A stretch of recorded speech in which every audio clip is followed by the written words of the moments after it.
Сәлем достар, бұл құпия каналы, сіздермен бірге Альфия. Достар, 24 ноябрь күні бізде жаңа ай туады, яғни новолуние. Новолунияға байланысты бір сіздерге өте оңай жаңа қарапайым техниканы түсірейін деп шештім. Ол үшін бізге жаңа ай керек, жаңа ай туады, новолуние күні. Новолуние күні бұл 24 ноябрь дедік. Сол күні любой мезгілде, таңертең болсын, обедте болсын, немесе после обед болсын, бірақ кешкі мезгілден бұрын жасау керек. Сіздерге осындай свеча керек, восковая свеча дейміз ғой, восковая свечаның бір штугы керек, новый жаңа түр керек. Мен тек сізге үлгі үшін осыны алдым, қысқа свечаны. Новый восковая свеча алу керек, цветі маңызды емес, тек қара болмаса болды. Сол жаңа ай новолуние күні, мысалға мынау бізде мынау ішкі внутренний стороны дейміз ғой, ішкі жақтағы есік мынау. Ішкі жақтан сыртқа шығатын мынау есік, мысалға сыртқа шығатын есік мынау.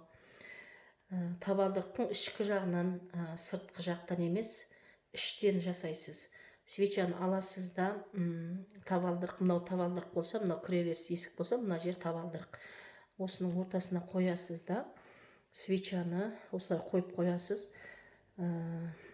Сосын дұғаны бір рет оқисыз. Дұғада аттары деген жерге үйде кім тұрады, сол адамдардың атын айтуыңыз керек. Үлкеннен кішісіне қарай. Мен ұмытып кетіппін достар, бұны үйді аластау ретінде, үйге сәттілік, береке кіру үшін, сосын үйдегі барлық жамандықтар, негативтерді тазалау үшін және денежный каналды ашу үшін жасалынады. Бұны әр новолуниеде жасауға болады, немесе 2 айдан бір рет жасауға болады. Свечаны осы мынау табалдырық, іш жақтағы табалдырық деп ойлаймыз. Мынау сыртқы есік, мына іш жақтағы табалдырықтың осы жеріне свечаны қоямыз. Свечаны табалдырыққа қоямыз, одан жағамыз. Жаққаннан кейін бір рет дұғаны оқимыз.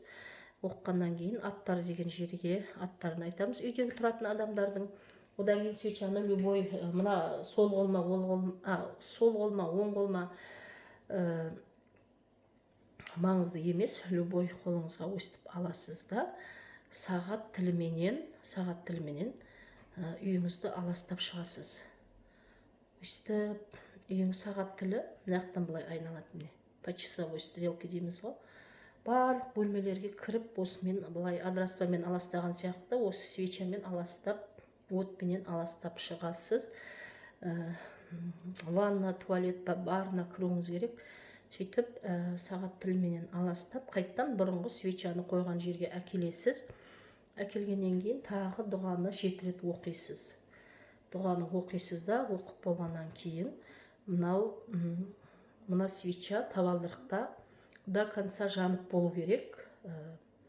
Үйдегі адамдарға ескертіп қоясыз ба? Әйтеуір, бұл свечаға мешать етілмеу керек.